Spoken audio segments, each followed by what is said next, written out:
Hi friends, welcome to Indhus kitchen. இன்றைக்கி நம்மளோட கிச்சனில் ரொம்ப சிம்பிளான ரொம்பவே டேஸ்டான ஒரு லஞ்ச் பாக்ஸ் ரெசிபி பார்க்கலாம். இதை செய்கிறதுக்காக ஃபர்ஸ்ட் ஒரு பவுலில் மெஷரிங் கப்பில் 1.5 கப் அளவு கோதுமை மாவு சேர்த்துக்கிறேன். இது கூடவே இதுக்கு தேவையான அளவு உப்பு, 3/4 டீஸ்பூன் தூள் உப்பு, கூடவே 1 டீஸ்பூன் அளவு சமையல் எண்ணெய் சேர்த்துக்கலாம். இப்போ இது எல்லாத்தையுமே ஃபஸ்ட்டு தண்ணி எதுவும் சேர்க்காமல் நல்லா ஈவனாக மிக்ஸ் பண்ணிக்கோங்க. மிக்ஸ் பண்ணதுக்கப்புறமா தண்ணியை கொஞ்சம் கொஞ்சமாக சேர்த்து நல்லா சாஃப்டான சப்பாத்தி மாவு பதத்துக்கு பிசைஞ்சு எடுத்துக்கலாம். மாவு பாருங்கள், இந்த அளவுக்கு நல்லா சாஃப்டான மாவாக இருக்கணும். இப்போது இந்த மேல் மாவு காயாமல் இருக்கிறதுக்காக இது மேலே 1 டீஸ்பூன் அளவு ஆயில் சேர்த்து எல்லா சைடுமே நல்லா தடவி விட்டுக்கலாம். இப்போ இதை அப்படியே ஒரு மூடி போட்டு வச்சுருங்க. இது ஒரு 10 நிமிஷத்துக்கு ஊறட்டும். அதுக்குள்ளே நம்ம ஸ்டஃபிங் ரெடி பண்ணிக்கலாம்.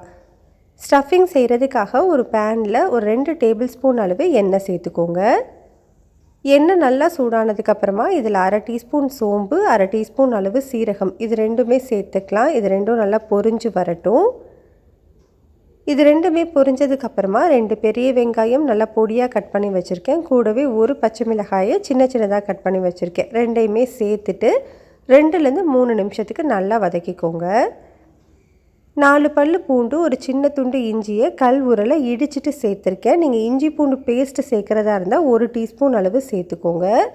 அதோட பச்சை வாசனை போனதுக்கப்புறமா மிளகாய்த்தூள், மல்லித்தூள் ரெண்டுமே சேர்த்து அரைச்சது ஒரு 1/2 டீஸ்பூன் அளவு சேர்த்துருக்கேன். நீங்கள் தனித்தனியாக சேர்க்குறதா இருந்தால் மிளகாய்த்தூள் 1/2 டீஸ்பூன், மல்லித்தூள் 1/2 டீஸ்பூன் சேர்த்துக்கோங்க, சரியாக இருக்கும். தூளோட பச்சை வாசனை போனதுக்கப்புறமா 3 மீடியம் சைஸ் உருளைக்கிழங்க கொஞ்சமாக உப்பு, மஞ்சள் தூள் சேர்த்து வேக வச்சுட்டு அதுக்கப்புறமா கேரட் துருவுறது வச்சு நல்லா சீவி எடுத்து வச்சுருக்கேன். அதை சேர்த்துக்கலாம்.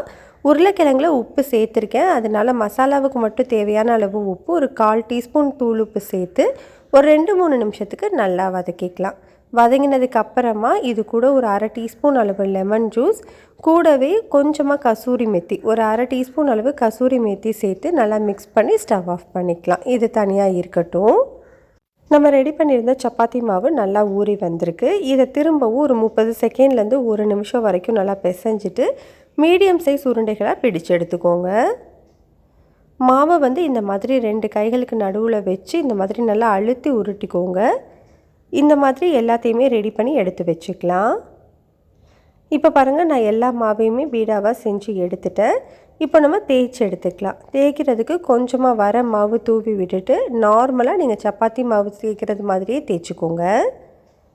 தேவைப்பட்டதுன்னா வர மாவு தெளித்து தேய்ச்சிக்கோங்க. அப்போ தான் ஒட்டாமல் வரும். மாவு பார்த்திங்கன்னா ரொம்ப மெலிசாகவும் இருக்கக்கூடாது, ரொம்ப திக்காகவும் இருக்கக்கூடாது. இந்த அளவில் இருந்தது அப்படின்னா சரியாக இருக்கும். இப்போ இதில் நம்ம ரெடி பண்ணியிருக்கிற ஸ்டஃபிங் எடுத்து இந்த மாதிரி ஈவனாக ஸ்ப்ரெட் பண்ணி விட்டுக்கலாம். இப்போ நம்மளுக்கு சுற்றி இருக்கிற இடம் இருக்கு இல்லையா, அது ஃபுல்லாகவே இந்த மாதிரி நெய் இல்லைன்னா எண்ணெய் தடவி விட்டுக்கோங்க. அப்போது தான் நம்மளுக்கு லேயராக ஒட்டாமல் கிடைக்கும். இப்போ நான் வீடியோவில் கட் பண்ணியிருக்கிறது மாதிரி 4 சைடுமே இந்த மாதிரி கட் பண்ணி எடுத்துக்கோங்க. கட் பண்ணிவிட்டு 2 சைட்ஸையும் ஃபஸ்ட்டு மடித்து விட்டுக்கலாம். அதுக்கப்புறமா கீழே இருக்கிற 2 சைட்ஸையும் மடிச்சுட்டு அப்படியே மேலே தூக்கி மடித்து எடுத்துக்கோங்க. வீடியோவில் காமிச்சிருக்கிறது மாதிரியே மடித்து எடுத்துக்கோங்க. லாஸ்ட்டாக கொஞ்சமாக நெய் தடவிட்டு ஃபோல்டு பண்ணிக்கோங்க.